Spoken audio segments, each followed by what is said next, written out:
The message had been sitting there for 6 months, unread status long gone, reread more times than Naomi cared to admit before she finally, on an ordinary Tuesday evening, typed a reply. Naomi typed, "I'm ready to talk. Not to reconcile, just to talk." The response came within 30 seconds, like he'd been waiting, phone in hand, for 6 months straight. Dae-sung typed, "Whenever you're ready. Wherever you want." She hadn't planned to send it that night. She'd planned, if she was honest with herself, to keep not sending it indefinitely, to let the message sit in that careful, suspended limbo where she didn't have to decide anything at all, where the ache of what she'd lost stayed manageable simply because she'd never fully closed the door. It was Patrice who'd finally pushed her past it. "Baby," her aunt had said, over dinner 3 nights earlier, watching Naomi push food around her plate with the particular distracted energy of someone who hadn't been fully present in a room in longer than either of them wanted to admit. "You cannot keep living in the space between yes and no. It's eating you alive, whichever way this goes." "I don't know which way it should go," Naomi had admitted. "Then find out," Patrice had said simply. "Not for him, for you. You deserve to actually know the answer, instead of just carrying the question around like a stone in your pocket." So here she was, 6 months of careful, deliberate distance collapsing into a single text message. And now, 3 days later, sitting across from Dae-sung at a small, unremarkable cafe, neither of their houses. Neither of their usual haunts, careful neutral ground exactly as Marcus had once advised for an entirely different kind of meeting. He looked different. Not dramatically, the sharp suit was gone, replaced by something simpler, more ordinary, but something in his posture had settled in a way it hadn't during their last conversation. 6 months and a warehouse standoff ago. "Thank you for reaching out," he said quietly. "I wasn't sure you would." "I wasn't sure either," Naomi admitted. "I need you to understand something before we go any further, Dae-sung. This conversation isn't a decision. It's not me coming back. It's me trying to figure out if there's even a path toward that, or if I'm just torturing us both by refusing to close the door completely." "I understand," Dae-sung said. "Whatever you need from this conversation, I'm prepared to give it honestly." Naomi studied him for a long moment, 6 months of careful distance, 1 violent kidnapping, and 5 years of accumulated betrayal all sitting heavily in the space between them. "Then let's start there," she said finally. "Honestly, tell me exactly what's changed, Dae-sung. Not what you've promised. What's actually, verifiably different, 6 months later." Dae-sung took a breath, and Naomi watched him choose his words with visible, careful precision, no longer the polished, practiced apologies of betrayals 1 through 4, but something slower, more deliberate.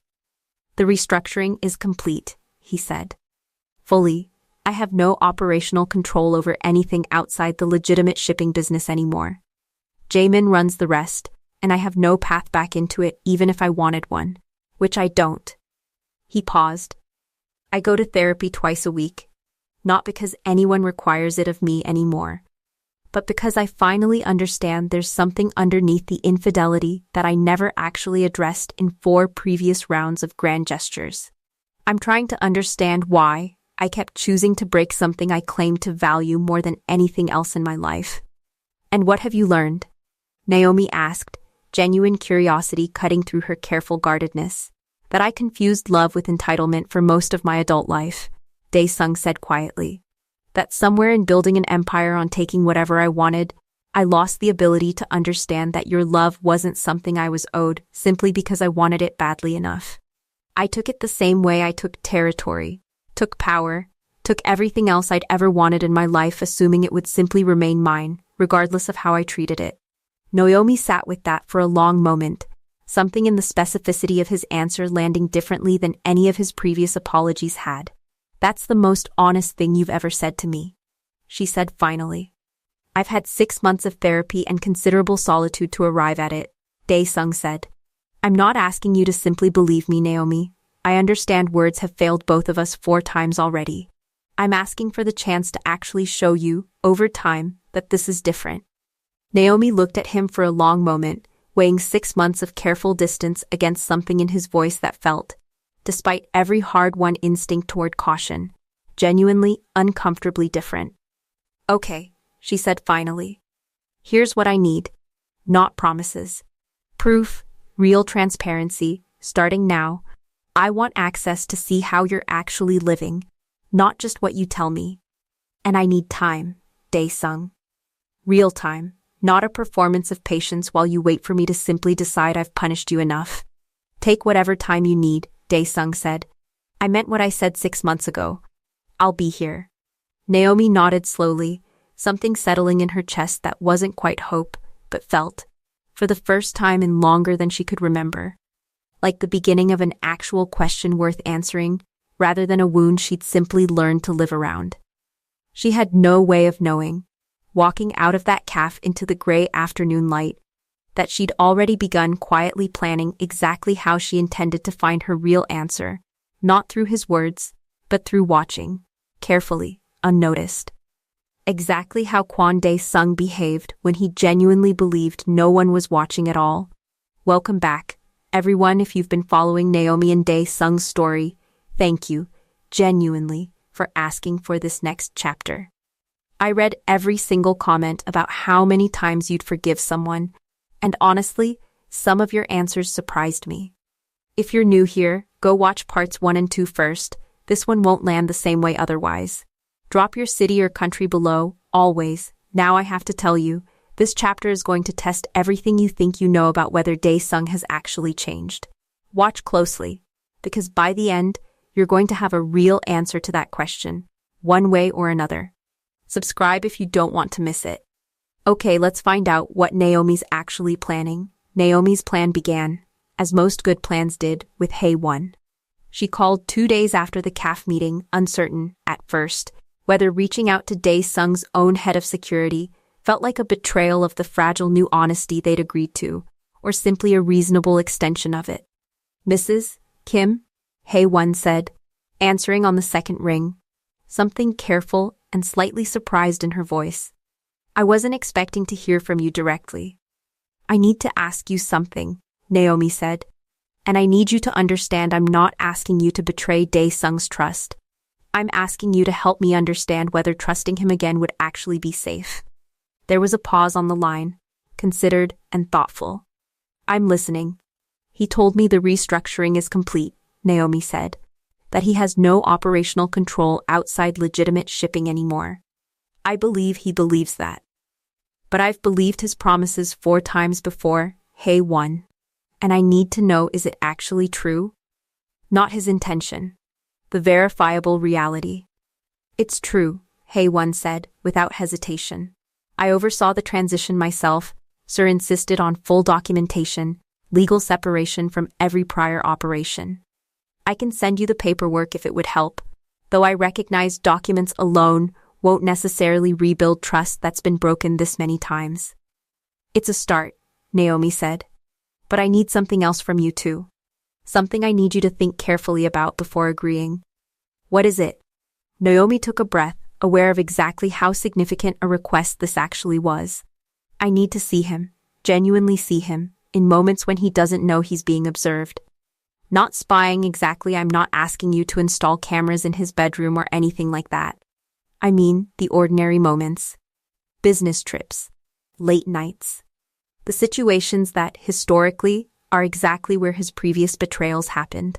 I need to know if the change is real when there's no audience watching, not just when he's trying to prove something to me directly. Hae-won was quiet for a long moment. You understand what you're asking, Mrs. Kim, if I agree to this.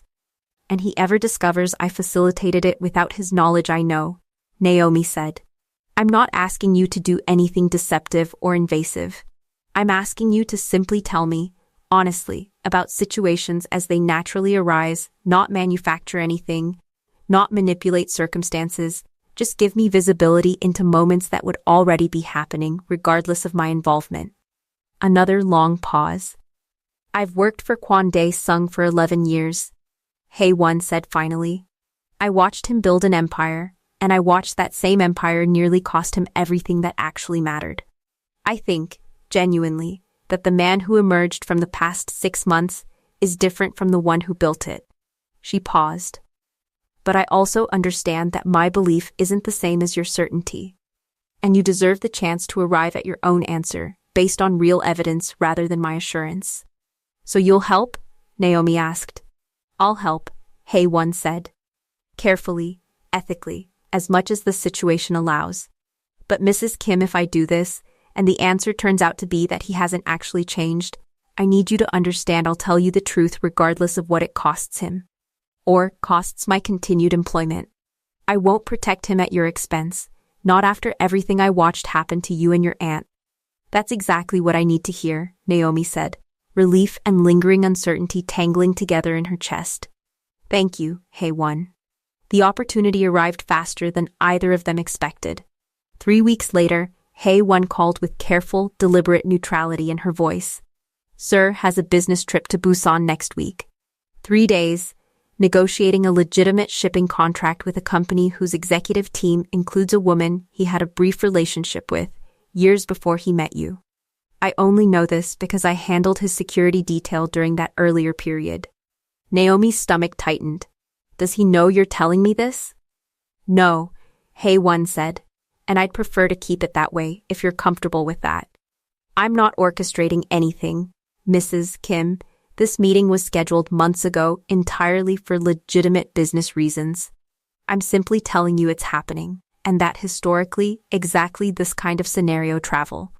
Proximity to a former relationship, the particular loneliness of business trips is where several of his previous betrayals occurred. What do you need from me? Naomi asked. Nothing actually, Hae-won said. I'll be traveling with his security detail, regardless, as standard protocol. I can simply observe and report to you honestly afterward what actually happens. You don't need to do anything except wait. And trust that I'll tell you the truth. Naomi sat with that for a long moment, the weight of what she was actually setting in motion, testing a man's genuine transformation without his knowledge, based entirely on trusting his own head of security to report honestly, settling heavily over her. Okay, she said finally. Do it. And Hae-won, thank you. I know this isn't a comfortable position I'm putting you in. It isn't, Hae-won agreed. But I think, genuinely, it's the right thing to do. Both for you, and honestly for him. If he's truly changed, this gives him the chance to prove it in the moments that actually matter. If he hasn't, she paused. Then you deserve to know that before you risk everything again. The trip to Busan happened the following week, and Naomi spent 3 days in careful, deliberate distraction throwing herself into work, avoiding her phone as much as professionally possible, telling herself repeatedly that whatever Hae-won reported back would simply be information, not a verdict on her entire future. Hae-won's first update arrived on the second evening, brief and factual. Hae-won's text, dinner meeting concluded. Ms. Park attempted to extend the evening informally, suggesting drinks at her hotel bar. Sir declined, cited an early morning meeting, returned directly to his own room. I have hotel security footage timestamps if you'd like verification. Naomi read the message 3 times, something cautiously. Carefully hopeful stirring in her chest despite her best efforts to remain guarded. The final update arrived the following night, and this one made Naomi's breath catch entirely. Hae-won's text, something happened tonight I think you should know about directly. Not what you're expecting. Call me when you can. Naomi called immediately, her heart pounding with an anxiety she hadn't expected, given that Hae-won's previous updates had all been reassuring. Tell me, she said the moment Hae-won answered. What happened? Miss Park approached him again tonight, Hae-won said. More directly this time. She came to his hotel room, Mrs. Kim, uninvited, but she was there, at his door, past 11 at night. Naomi's stomach dropped, 6 months of careful rebuilding suddenly, violently colliding with the exact scenario she'd been quietly, secretly testing for. What happened, she said again, her voice barely steady. I want to tell you exactly what I observed, Hae-won said carefully, not a summary, because I think the details matter here. I was positioned nearby, standard security protocol for his room during travel. I heard the exchange clearly. Go on. She told him she'd heard about his divorce proceedings. Apparently rumors had reached her through mutual business contacts. She said she'd always wondered what might have happened between them if his family hadn't pushed him toward a different marriage all those years ago. She was, Mrs. Kim, quite direct about her interest. Naomi felt her chest tighten, the old familiar dread of betrayal rising fast and sharp. "And what did he say?" she asked, forcing the words out. He told her, Hae-won said, that he was still married, that the divorce wasn't finalized, and more importantly, that even if it were, he wasn't interested in pursuing anything with her or anyone else. Because he was still hoping, actively, to earn back the trust of the woman he'd actually built a life with. He said. Hae-won paused, something careful in her voice. He said quite specifically, Mrs. Kim, that he understood now that the mistakes he'd made with you weren't about opportunity or temptation being presented to him. They were about a fundamental failure of character he'd spent 6 months trying to actually repair.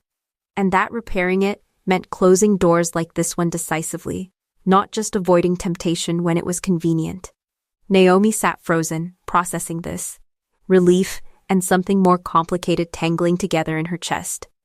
He said all that, she said slowly, to a woman standing at his hotel room door at 11 at night, genuinely believing no one else could hear him. Yes, Hae-won confirmed. He had no idea I was in earshot. This wasn't performance, Mrs. Kim.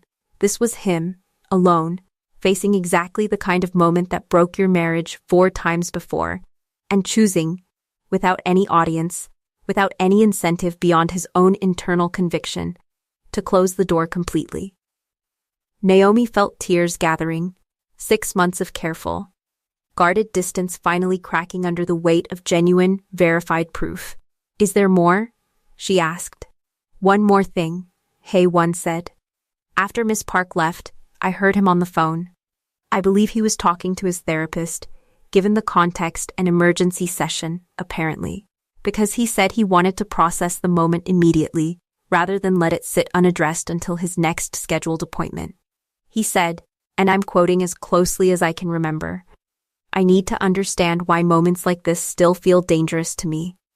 Even when I know exactly what I want to choose.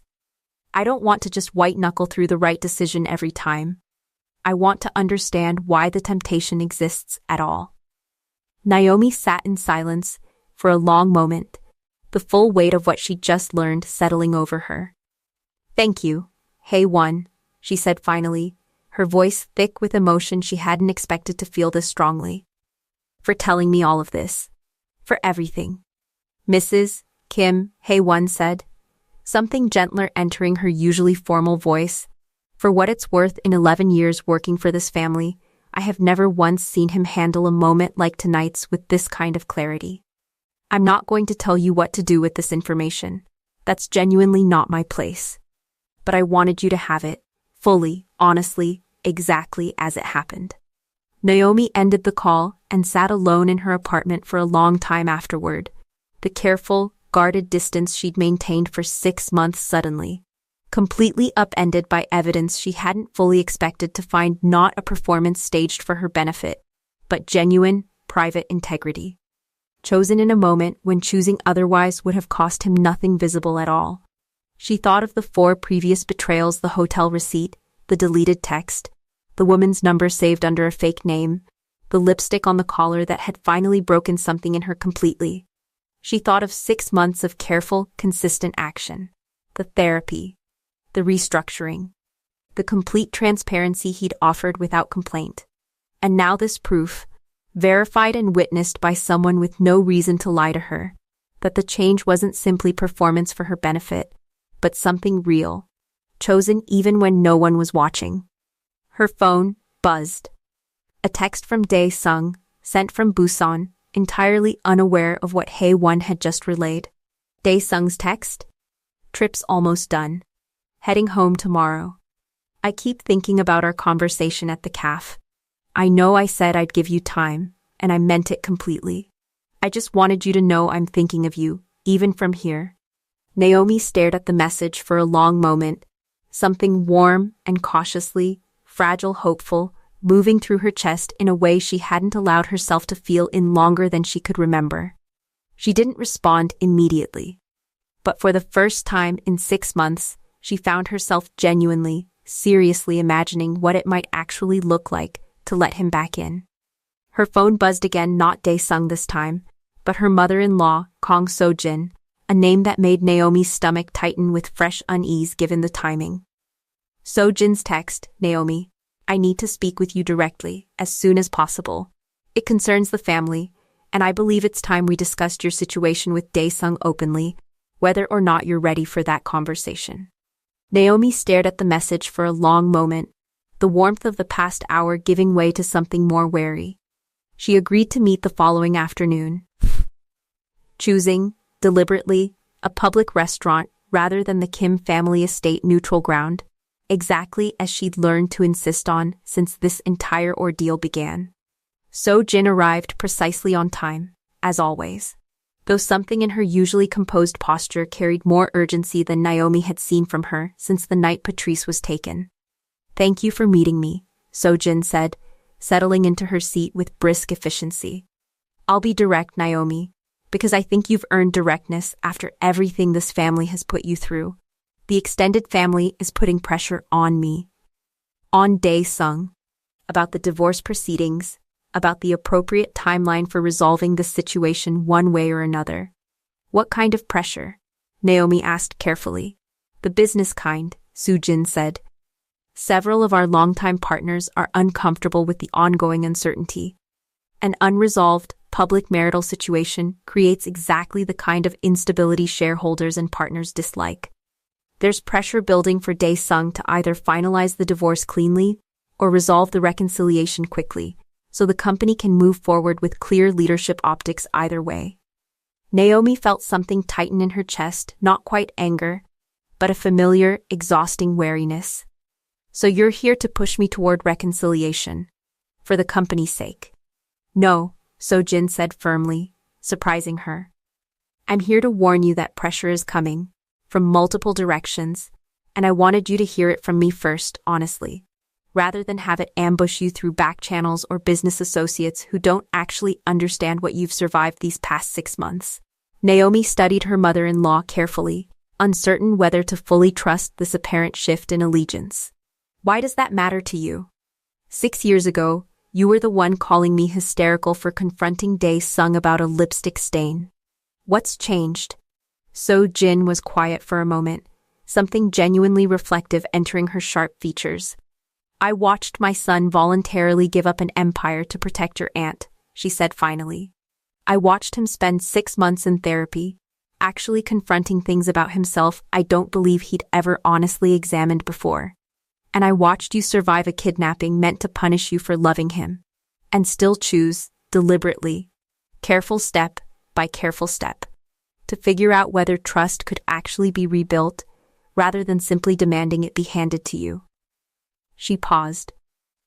"I was wrong, 6 years ago, to prioritize the family's business reputation over your genuine pain. I don't intend to make that same mistake twice, Naomi, regardless of what pressure the extended family applies." Naomi absorbed this, something in Soo-jin's genuine vulnerability catching her off guard. "So what are you actually asking of me?" "Nothing," Soo-jin said. "That's precisely my point. I'm not asking you to reconcile for the family's convenience. I'm telling you that others will ask, likely soon, likely forcefully, and I wanted you prepared so that whatever decision you ultimately make, it remains genuinely yours, uncontaminated by pressure dressed up as family obligation." Naomi felt tears gathering unexpectedly, the weight of 6 years of complicated family dynamics finally genuinely shifting into something that felt like real support rather than performance. "Thank you," she said quietly, "for telling me directly, instead of letting me find out through pressure I didn't see coming. You've earned considerably more honesty than this family has historically offered you," Soo-jin said.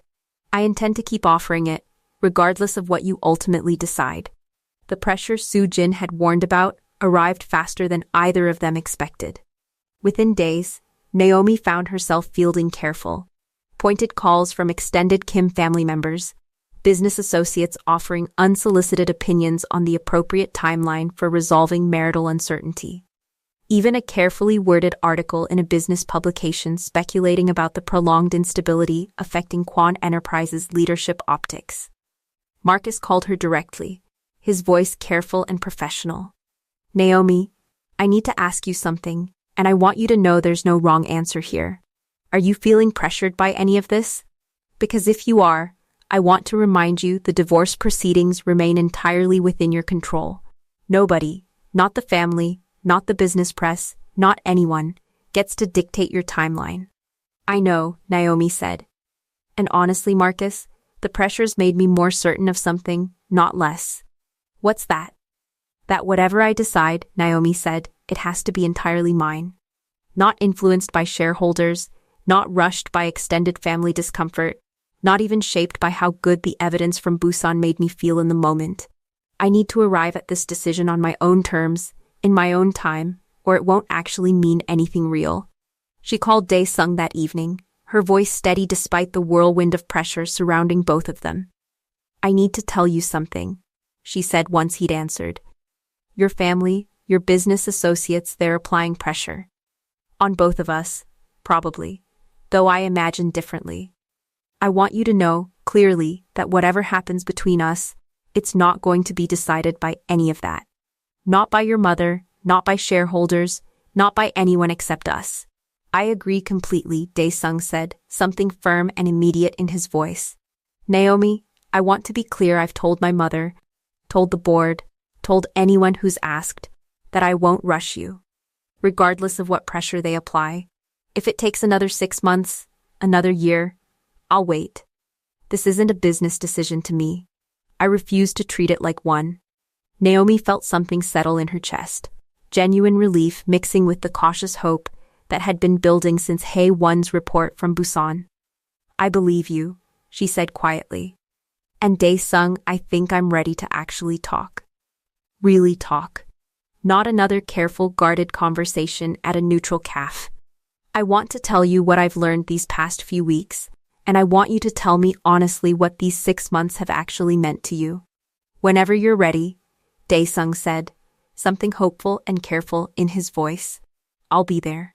Neither of them yet knew that this conversation, when it finally happened, would become the moment that either fully rebuilt what 4 betrayals had broken, or confirmed, once and for all, that some things, however genuinely repaired, could never quite return to what they'd once been. They met at the house Naomi's choice, deliberate and significant, the first time she'd returned since the morning she'd packed her suitcase 8 months earlier. Dae-sung opened the door himself, no staff visible, the house quieter and simpler than she remembered, several rooms rearranged in ways that suggested genuine change rather than performance for her benefit. You closed off the wing, she said, noticing immediately the absence of the elaborate law office extension he'd built her years earlier, back during Betrayal No. 2's grand gesture phase. I converted it, Dae-sung said, into a proper home office and a guest space for Patrice, actually, given how much time she spent here since everything happened with Tae-woo. I don't know. I thought the original gesture always felt more like an apology performance than something you actually needed. I wanted the house to reflect something more honest going forward, regardless of whether you ever lived here again. Naomi absorbed this, something in the specificity of the change landing with unexpected weight. They sat together in the kitchen, the same kitchen where she'd once thrown a vase during Betrayal No. 3. The same kitchen where he'd knelt on the floor sobbing genuine, desperate promises she'd believed completely at the time. I need to tell you what I learned from Busan, Naomi said finally, deciding honesty, even about her own quiet investigation, mattered more than protecting the careful mechanics of how she'd arrived at this moment. She told him everything Hae-won's involvement, the careful observation, Miss Park's visit to his hotel room, the words she'd overheard through the door. Dae-sung listened without interrupting, something complicated moving across his face as he absorbed the full scope of what she'd arranged without his knowledge. You tested me, he said finally, not accusingly, just processing it aloud. Through Hae-won, without telling me. Yes, Naomi said, refusing to soften it or apologize for it. I needed to know if the change was real when you genuinely believed no one was watching. Words have failed both of us 4 times before, Dae-sung. I needed proof, not promises. I understand, Dae-sung said slowly. I'm not upset, if that's what you're bracing for. I think honestly, Naomi, I think if our positions were reversed, I'd have done exactly the same thing. He paused. Can I ask what you decided, having gotten that proof? Naomi took a long breath, the weight of the actual answer settling over her. I've spent 6 months watching you dismantle an empire, sit through therapy twice a week, build genuine transparency into every part of your life, she said slowly. I've watched you handle a moment of real temptation with integrity you didn't know I'd ever witness. I've watched your mother, of all people, choose honesty over family convenience for the first time in 6 years. She met his eyes directly. I think, Dae-sung, that I'm ready to try. Not because I've forgotten what 4 betrayals cost me. Not because any single piece of evidence erased that pain completely. But because I finally believe, genuinely, that the man sitting across from me right now isn't simply performing change to win me back. He's actually become someone different. Dae-sung's eyes filled with tears he didn't bother hiding. 6 months of careful, patient waiting finally, fully breaking. I don't know how to properly thank you, he said, his voice unsteady, for giving me the chance to actually prove that. Instead of simply deciding I'd already used up every opportunity to change. Don't thank me yet, Naomi said, though something warm had entered her own voice despite her best efforts at composure. This isn't a clean slate, Dae-sung. I need ongoing proof, not just this one moment. Continued therapy. Continued transparency. And if there's ever a 5th, she stopped herself, the word landing heavily between them. There won't be, Dae-sung said quietly, firmly. I understand completely what a 5th betrayal would mean, Naomi. Not just the end of us. The confirmation that everything these past 6 months represented was simply an elaborate, extended version of the same performance I gave you 4 times before. I'm not interested in becoming that man again. I've spent 6 months learning who I actually want to be, and it isn't him. Naomi reached across the table, taking his hand, the first deliberate physical gesture she'd initiated since walking out 8 months earlier, and felt something settle in her chest. That wasn't quite complete trust. Not yet, but felt, genuinely, like the real beginning of rebuilding it. I want to come home, she said quietly, slowly, carefully, not tonight, not moving all my things back tomorrow. But I want to try, Dae-sung, properly, this time. He looked at her, overwhelmed and grateful, and entirely unguarded in a way she hadn't seen from him even during his most desperate apologies from betrayals past. Take whatever pace you need, he said. I'll be here, exactly as I promised, for however long this takes to feel real again. They talked for hours that evening, working through the practical mechanics of what slowly and carefully might actually look like separate residences for now, regular dinners, continued transparency.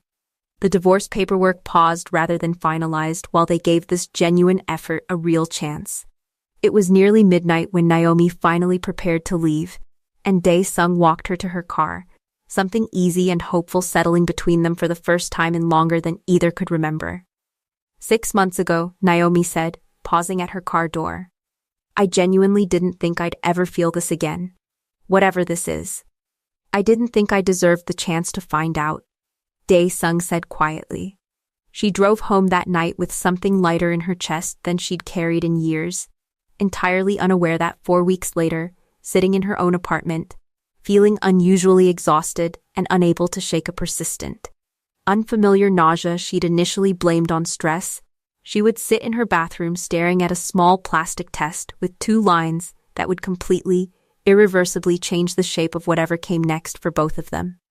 Naomi sat on the edge of her bathtub for nearly 20 minutes, the test resting on the counter beside her, staring at 2 lines that refused to become one no matter how many times she blinked. Pregnant, she thought back, counting weeks with the particular precise clarity of someone whose entire legal career had trained her to work through details methodically even when her hands were shaking. 4 weeks ago. The night at the house. The conversation, the honesty, the decision to try again, and, later that same night, something neither of them had planned for, but hadn't exactly prevented either, caught up in the genuine, overwhelming relief of finding their way back to each other after 8 months apart. She hadn't told him yet. She wasn't certain, sitting there on the edge of her bathtub. Exactly how she felt about any of it, joy and terror tangling together in a way that made it hard to separate one emotion clearly from the other. A baby.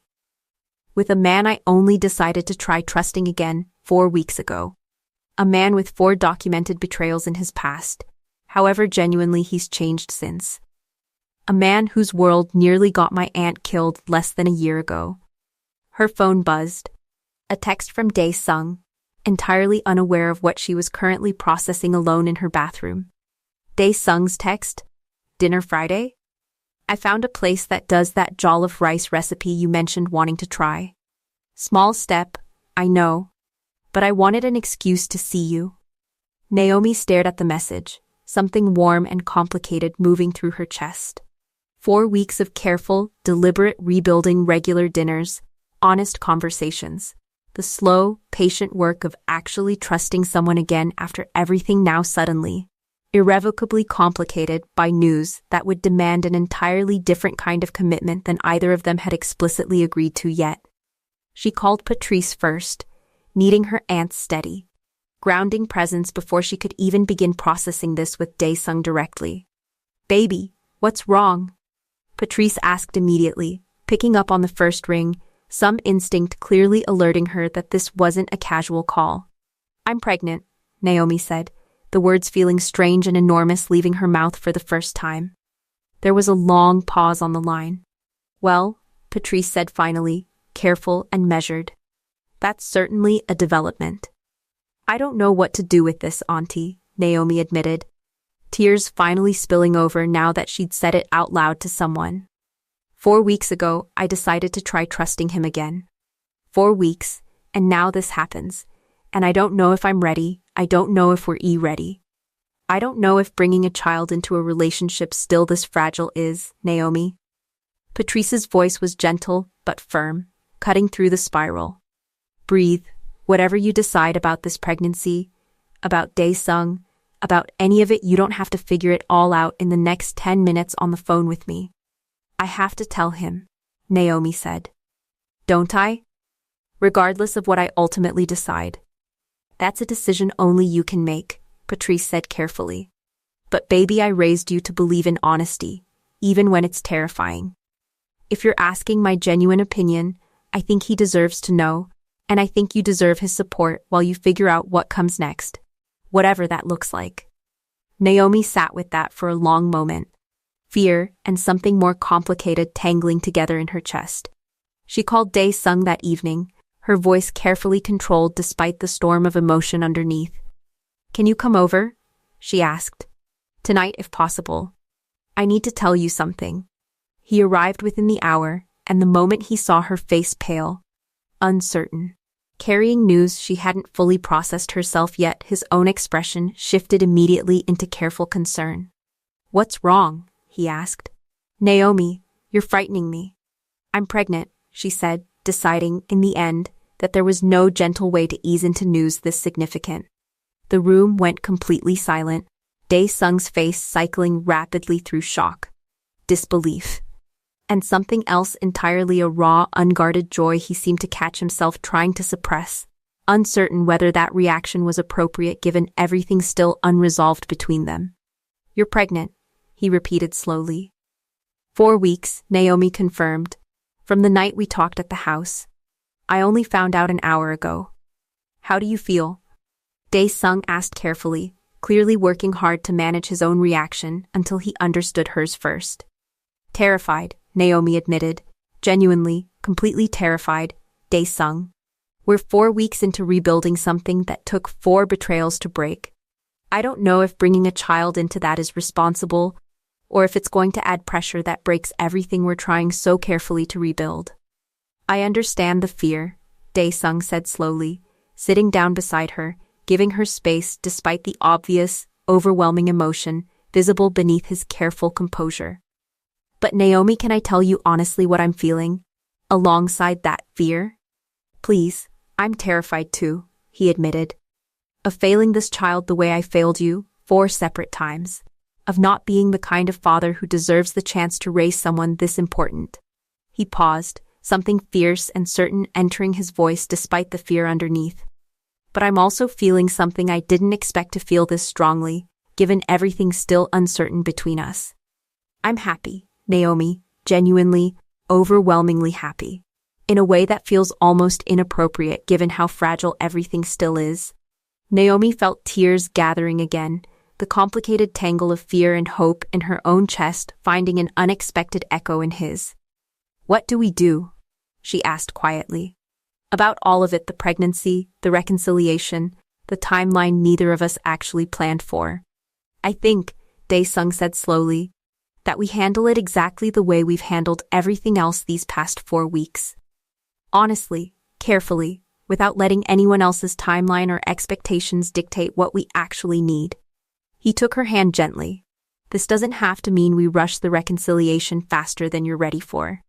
It doesn't mean we have to have every answer right now, tonight. It means we're facing something significant together.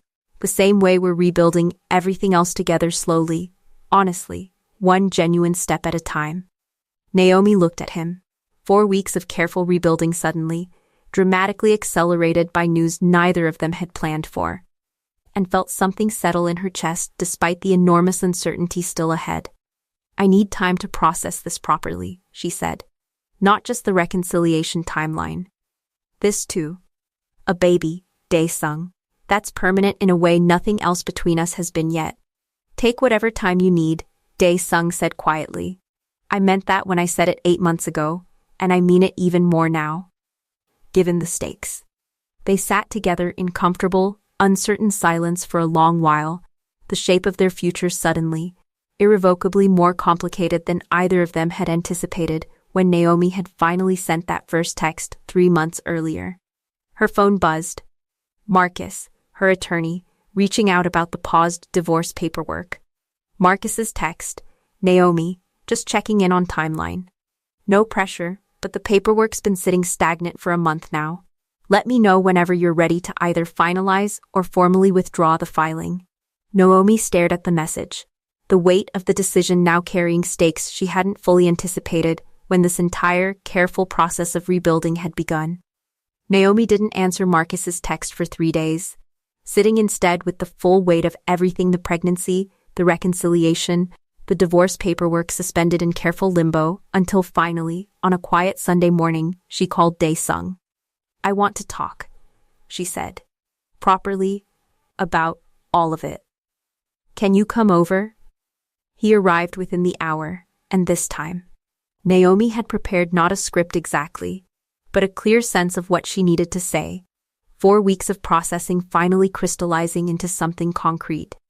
I've been thinking, she said, once they were settled at her small kitchen table, about everything.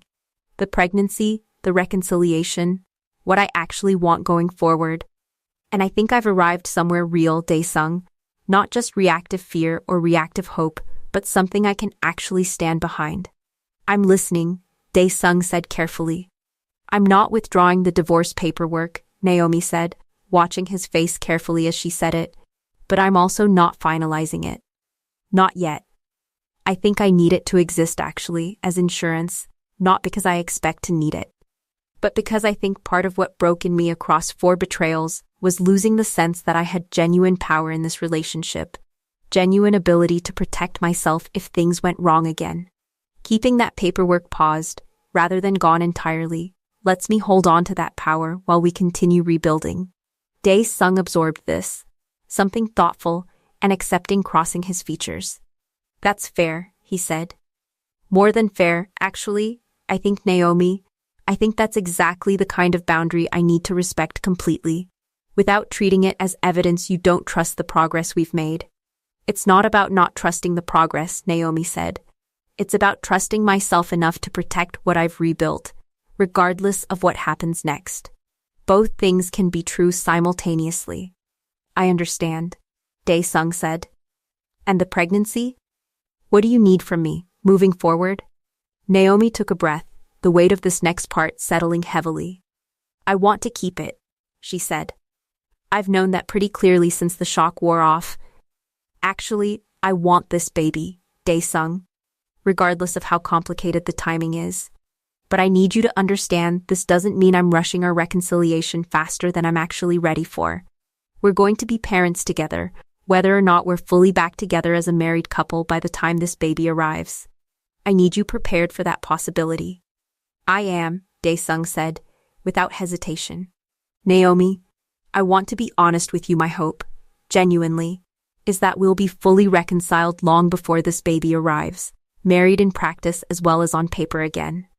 But I understand that's not guaranteed, and I want you to know clearly, regardless of the outcome, I intend to be fully present as a father, whether we're together romantically or not.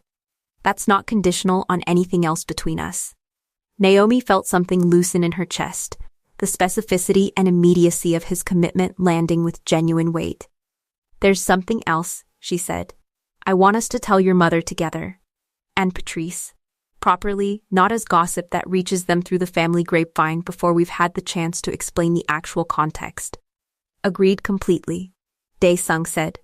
They told Soo-jin the following week, over dinner at the same restaurant where Soo-jin had first warned Naomi about incoming family pressure months earlier. Soo-jin's reaction, genuine, unguarded joy, followed almost immediately by fierce, protective questions about exactly what support Naomi needed, and whether the timeline felt manageable given everything still unresolved, surprised Naomi with its warmth. 6 years of complicated family history finally, genuinely shifting into something that felt like real support. Patrice's reaction, delivered over the phone with her particular blend of warmth and pointed honesty, was somehow both entirely predictable and exactly what Naomi needed to hear. Well, her aunt said, I suppose I'm going to be a great aunt considerably sooner than I expected. Just promise me one thing, baby. What's that?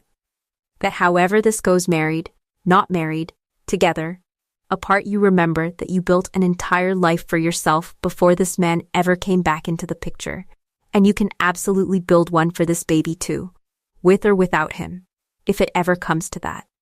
I promise, Naomi said, tears gathering again, though these felt lighter than the fear that had accompanied so many of her tears across the past 8 months. 6 weeks later, Naomi stood in her kitchen, morning sickness finally beginning to ease, watching Dae-sung attempt with visible, genuine effort to recreate her aunt's jollof rice recipe from careful written instructions Patrice had reluctantly provided, strictly for the baby's benefit, not because I'm approving anything permanent yet. This needs more pepper, Naomi said, tasting the sauce over his shoulder. Your aunt said the exact same thing during our phone consultation, Dae-sung said, adjusting the seasoning with careful attention. I'm beginning to suspect there's a secret spice ratio she's deliberately withholding until she fully trusts me. Probably, Naomi said, laughing. Something easy and genuine in the sound that surprised her with how natural it felt now, compared to the careful, guarded laughter of months earlier. Dae-sung set down the spoon, turning to face her fully, one hand resting gently against the small, still barely visible curve of her stomach. I know we're not fully back together yet, he said quietly. I know there's still real work ahead, still trust actively being rebuilt every single day. But I need you to know, Naomi, whatever happens next, however long this takes, I am more grateful than I know how to properly express that you gave me the chance to actually become someone worth trusting again. Regardless of how this baby changes our timeline, that gratitude isn't going anywhere. Naomi looked at him, 8 months of devastating betrayal, careful rebuilding, and now, unexpectedly, new life growing between them, and felt something settle in her chest that finally, genuinely, felt like solid ground rather than uncertain, shifting sand. Ask me again in 5 years, she said softly, echoing words from a lifetime ago that felt, finally, like they might actually mean something real, whether all of this complicated, difficult rebuilding was worth it. I intend to, Dae-sung said. And Naomi, I have a feeling, this time, I already know what your answer's going to be. She didn't correct him. For the first time in 8 months, watching him turn back to carefully, imperfectly stir a pot of rice that still needed more pepper. In a kitchen slowly filling with the particular chaotic warmth of a family being rebuilt one honest choice at a time, Naomi found she didn't need to. If this story took you from tears to genuine hope tonight, drop a comment telling me what you think happens next. Do you think this baby brings them fully back together? Or do you think there's more testing still ahead? Let me know where you're watching from too. Subscribe for part 4, because trust me, this story isn't finished yet. See you in the next one.